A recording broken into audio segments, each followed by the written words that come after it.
ബോളിവുഡിലെ big B ആയ അമിതാഭ് ബച്ചന് ഒരു ഇൻട്രൊഡക്ഷൻ്റെ ആവശ്യമില്ല.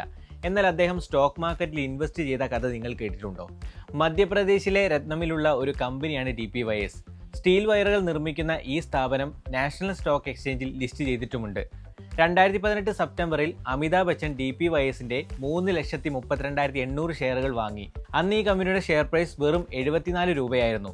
എന്നാൽ മാർച്ച് 1, 2023 ആയപ്പോഴേക്കും ഷെയർ പ്രൈസ് കുതിച്ചുയർന്നത് 360.35 രൂപ എന്ന മാജിക്കൽ ഫിഗറിലേക്കായിരുന്നു. അതായത് വെറും 5 വർഷം കൊണ്ട് 387% വർധന. ചുരുക്കി പറഞ്ഞാൽ ഈ ഷെയർ വാങ്ങിയ അമിതാഭ് ബച്ചന് 5 വർഷത്തിനുള്ളിൽ ഏകദേശം 5 ഇരട്ടിയോളം റിട്ടേൺസ് ആണ് കിട്ടിയത്. അമിതാഭ് ബച്ചൻ്റേത് വെറും ലക്കായിരുന്നു, അല്ലെങ്കിൽ ഒരു ഒറ്റപ്പെട്ട സംഭവമായിരുന്നു എന്ന് തോന്നുന്നുണ്ടോ?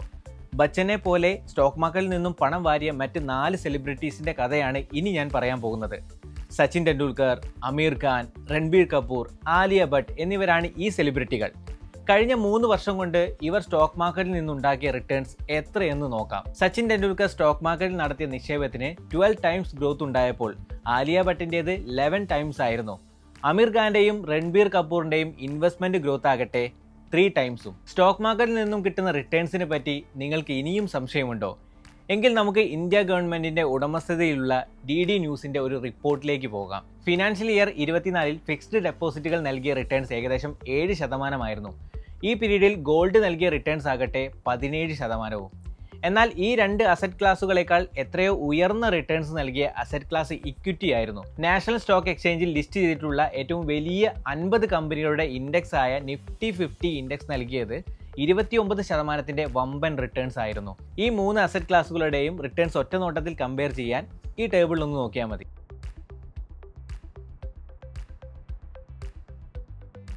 വീടുകളിൽ സമ്പാദ്യം ഫിക്സ്ഡ് ഡെപ്പോസിറ്റുകളിൽ നിന്നും ക്യാപിറ്റൽ മാർക്കറ്റിലേക്ക് ഒഴുകുന്നു എന്ന് പല പഠനങ്ങളും കാണിക്കുന്നു. അതിൻ്റെ കാരണം എന്താണെന്ന് ഇപ്പോൾ മനസ്സിലായിട്ടുണ്ടാകുമല്ലോ. 2024 ഒക്ടോബർ വരെയും ഇന്ത്യയിലെ ഏറ്റവും വില കൂടിയ സ്റ്റോക്ക് ഒരു മലയാളിയുടെ കമ്പനിയുടേതായിരുന്നു. 1946-ൽ മലയാളിയായ KM മാമൻ മാപ്പിള സ്ഥാപിച്ച MRF കമ്പനിയാണത്. ഇന്ന് 2024 ഒക്ടോബർ 31-ന് ഈ സ്റ്റോക്കിന്റെ വില 1,22,524.45 രൂപയാണ്. ഇന്ത്യയിൽ ആദ്യമായി ഒരു ഷെയറിന് 1 ലക്ഷം രൂപ എന്ന റെക്കോർഡ് വില തൊട്ടതും MRF തന്നെയാണ്. നിങ്ങൾ MRFന്റെ സ്റ്റോക്കിൽ 20 വർഷം മുമ്പ് ഇൻവെസ്റ്റ് ചെയ്തു എന്ന് വിചാരിക്കുക.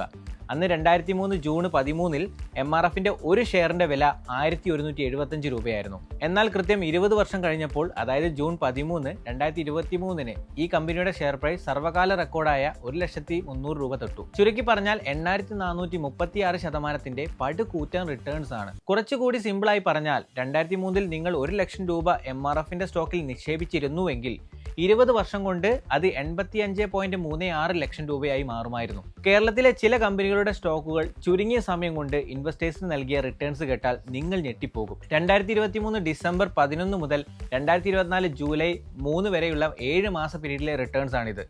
അതിൽ ഏറ്റവും ടോപ്പിൽ നിൽക്കുന്ന ഒരു പബ്ലിക് സെക്ടർ കമ്പനിയാണ്. കൊച്ചിയിലുള്ള ഷിപ്പ് ബിൽഡിംഗ് കമ്പനിയായ കൊച്ചിൻ ഷിപ്പ്യാർഡ് ആണ് ആ PSU. ഡിസംബർ 11-ന് ഈ കമ്പനിയുടെ ഷെയർ പ്രൈസ് വെറും 639 രൂപയായിരുന്നു. എന്നാൽ ജൂലൈ 3 ആയപ്പോഴേക്കും വില 2,440.20 രൂപയെത്തി. ചുരുക്കി പറഞ്ഞാൽ വെറും 7 മാസം കൊണ്ട് 281.87% റിട്ടേൺസ് ആണ് ഈ കമ്പനി ഇൻവെസ്റ്റേഴ്സിന് നൽകിയത്. മറ്റ് ടോപ്പ് പെർഫോമേഴ്സ് എന്ന് പറയുന്നത് V-Guard, Kalyan Jewellers, Geojit financial, fact എന്നിവയാണ്.